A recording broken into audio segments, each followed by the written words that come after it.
pelabuhan lokasi perindustrian. Ramainya orang datang kemari membawa hajat. Kata laluan kami ucapkan, selamat datang ke Petra Menyat. Nama saya Michelle Eva James selaku HSC Coordinator dan rakan saya pula. Nama saya Siti Maria Muhammad Ali selaku HR Coordinator. Kami akan membawa anda melihat kawasan Petra Menyat.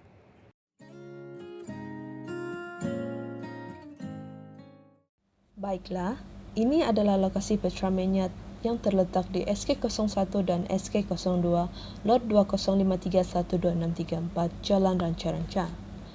Keluasan bagi yat ini ialah 7.114 hektar.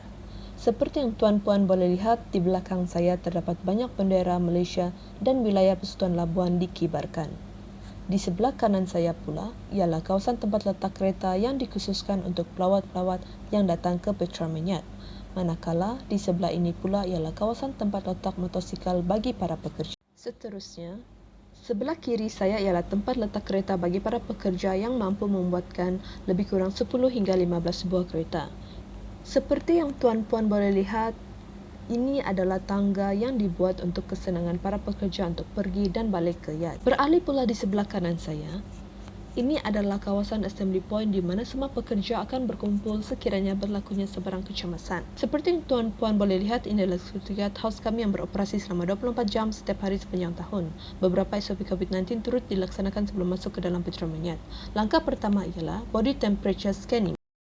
Langkah kedua pula ialah menggunakan hand sanitizer. Langkah ketiga ialah mengisi COVID-19 screening form. Langkah keempat dan yang paling penting ialah scan MySejahtera dan memakai PPE yang lengkap. Namun jika anda berada di kawasan green zone area, maka pemakaian PPE adalah tidak wajib.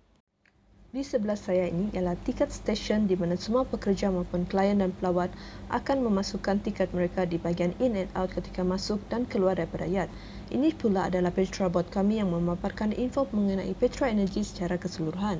Di sebelah kanan saya ini ialah Health Bay. Di hadapan saya ini ialah Command Center Petra Menyat dan tempat letak kereta bagi pihak manajemen dan klien Petra. Beralih pula ke kawasan Red Zone Area di mana penggunaan PPE adalah wajib dan setiap lokasi turut dilengkapi dengan peralatan-peralatan keselamatan seperti fire extinguisher, body and eye wash, first aid kit, fire hydrant dan sebagainya.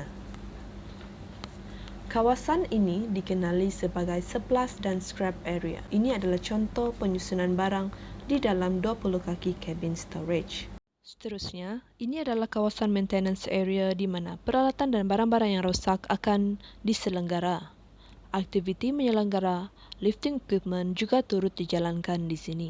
Kawasan seterusnya ialah scaffolding area. Lokasi seterusnya ialah warehouse 1.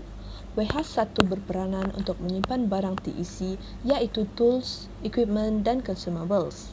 Di dalam warehouse 1, terdapat chemical storage yang menyimpan bahan-bahan kimia seperti cat, tina dan sebagainya. SDS dan peralatan keselamatan turut ada di dalam kawasan ini. Ini adalah contoh penyimpanan di dalam TEC storage yang disusun secara rapi. Tambahan pula, warehouse 1 juga mempunyai cold room bagi penyimpanan barang elektrikal dan instrumen tertentu. Alih pula ke warehouse 2. Warehouse 2 lebih kepada penyimpanan barang-barang projek daripada offshore dan juga onshore. Semua barang yang diterima akan diasingkan dan dilabel mengikut nama projek. Ini adalah loading bay untuk barang-barang yang datang daripada offshore dan juga onshore. Di sebelah kanan saya ialah diesel tank storage bagi Petra Menyat.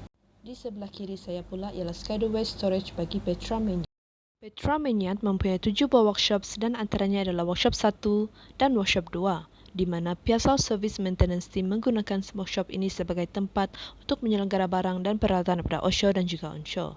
Di sebelah workshop 1 dan 2 adalah workshop 3 yang digunakan sebagai aktiviti fabrication. Seperti yang tuan-puan boleh lihat, ini adalah bahagian dalam workshop 3.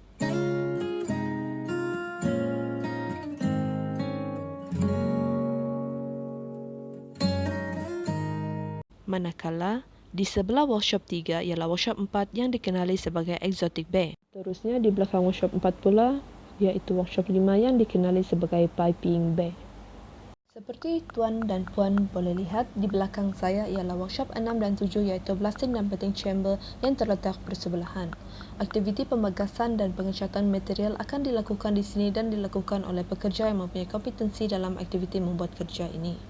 Bergerak ke sebelah saya ialah kawasan Hydrotes Bay. Ini ialah garnet storage di mana garnet yang baru akan disimpan di sini bagi tujuan aktiviti pembagasan.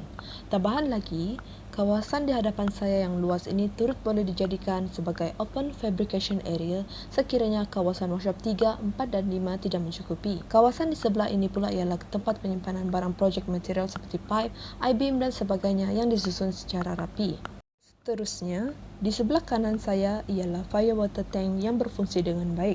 Bagi kawasan tandas pula, terdapat satu tandas untuk kegunaan para pekerja wanita dan dua tandas untuk kegunaan para pekerja lelaki. Seperti yang tuan-puan boleh lihat, ini adalah kawasan toolbox meeting area di mana semua pekerja akan berkumpul sewaktu daily toolbox meeting. Seterusnya ialah mini surau.